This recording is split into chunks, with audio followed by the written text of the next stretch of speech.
우리는 여기에서 히브리인들에 대한 사도의 충고가 있습니다. 그들은 어린 시절의 상태에서 그리스도 안에서 새 사람의 장성한 분량이 충만한 상태로 자라날 것입니다.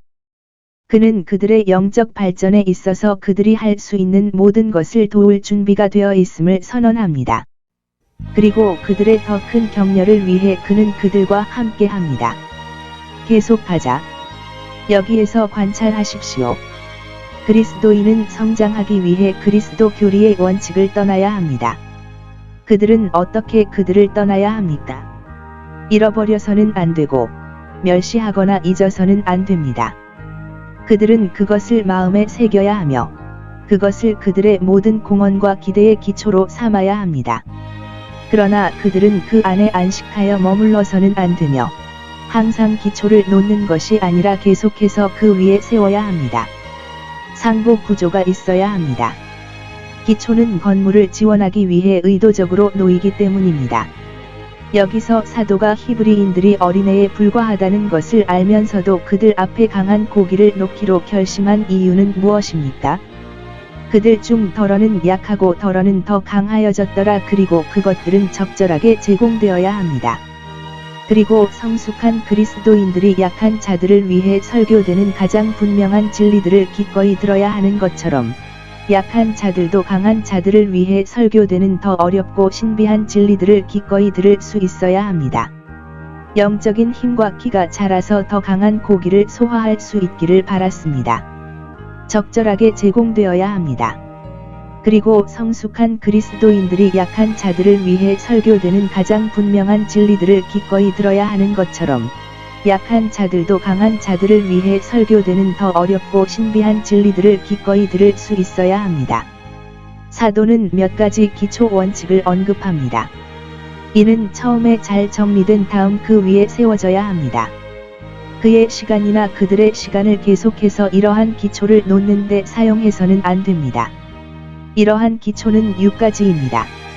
죽은 행실로부터의 회개, 즉 회심과 거듭남, 영적으로 죽은 상태와 행로로부터의 회개, 마치 너의 영혼에 있는 은혜의 생명이 무너지지 않도록 주의하라. 회심으로 말미암아 너의 마음이 바뀌었고 너의 삶도 그러하였느니라. 너희가 조심하여 다시는 죄에게로 돌아가지 아니하도록 하라. 그리하면 너희에게 놓을 기초가 있어야 함이니라. 죽은 행실뿐 아니라 죽은 행실에서도 회개하는 두 번째 회심이 있어야 합니다. 여기에서 관찰하십시오. 회심하지 않은 사람의 죄는 죽은 행실입니다. 그들은 영적으로 죽은 사람들에게서 나오며 영원한 죽음을 향하는 경향이 있습니다. 죽은 행실에 대한 회개가 맞다면 죽은 행실에 대한 회개, 마음과 삶의 보편적인 변화입니다. 죽은 행실에 대한 회개는 회개를 날마다 새롭게 해야 하지만 다시 세워서는 안 되는 근본 원리입니다. 하나님에 대한 믿음, 하나님의 존재, 그의 본성, 속성 및 완전성에 대한 확고한 믿음, 본질의 단일성 안에 있는 삼위일체, 그의 말씀, 특히 관련되는 내용에 계시된 하나님의 온 마음과 뜻 주 예수 그리스도께. 우리는 믿음으로 이러한 것들을 알아야 합니다. 우리는 그것들에 동의해야 하고 승인해야 하며 적절한 애정과 행동으로 우리 자신에게 모든 것을 적용해야 합니다. 죽은 행실의 회개와 하나님께 대한 믿음은 연결되어 있고 항상 함께 갑니다. 그들은 때려야 뗄 수 없는 쌍둥이이며 하나는 다른 하나 없이는 살 수 없습니다. 이 두 가지 모두 기초 원칙으로서 한 번은 잘 놓였으나 다시 껴안을 필요가 없도록 끌어올리지 말아야 합니다. 우리는 다시 불신앙으로 돌아가서는 안 됩니다. 세례의 교리, 즉 은혜 언약의 시작표 또는 인으로서 성부와 성자와 성신의 이름으로 그리스도의 봉사자에게 물로 세례를 받는다는 교리, 세례를 받은 사람을 강력하게 참여시켜 새 언약을 익히고 그것을 고수하며 주님의 식탁에서 그것을 새롭게 할 준비를 하고 그것에 따라 진지하게 자신을 규제하고 하나님의 진리와 신실하심을 의지합니다. 그 안에 담긴 축복, 그리고 내적 세례의 교리는 칭의를 위하여 영혼에 그리스도의 피를 뿌림을 받는 성령과 성화를 위하여 성령의 은혜를 주시는 것입니다. 이 침례 의식은 올바로 놓이고 날마다 기억하되 반복해서는 안 되는 기초입니다. 세례를 받아 시작 상태에서 확인 상태로 엄숙하게 통과하고 선한 양심의 응답을 하나님께 돌려주고 주의 식탁에 앉음으로써 안수. 불완전한 교인에서 완전한 교인으로의 전환은 안수에 의해 수행되었으며 이는 성신의 은사가 계속해서 전달되는 비범한 일이었습니다. 이것이 일단 완료되면 모든 사람은 처음과 같이 다시 엄숙한 승인을 받을 필요가 없고 계속해서 그리스도 안에서 성장해야 할 의무가 있습니다.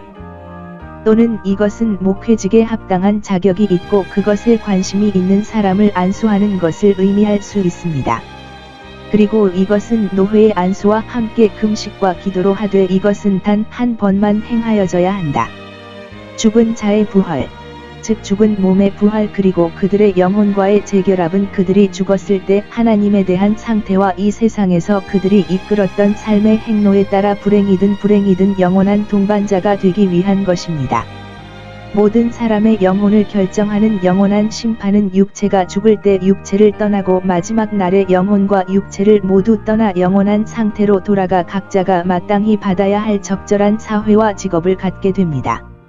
여기 지구에 악인은 영원한 형벌에, 의인은 영생에 이르느니라.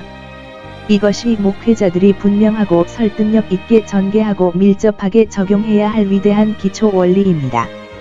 이곳에서 백성은 잘 교육되고 확립되어야 하며 이곳에서 결코 떠나지 말아야 합니다.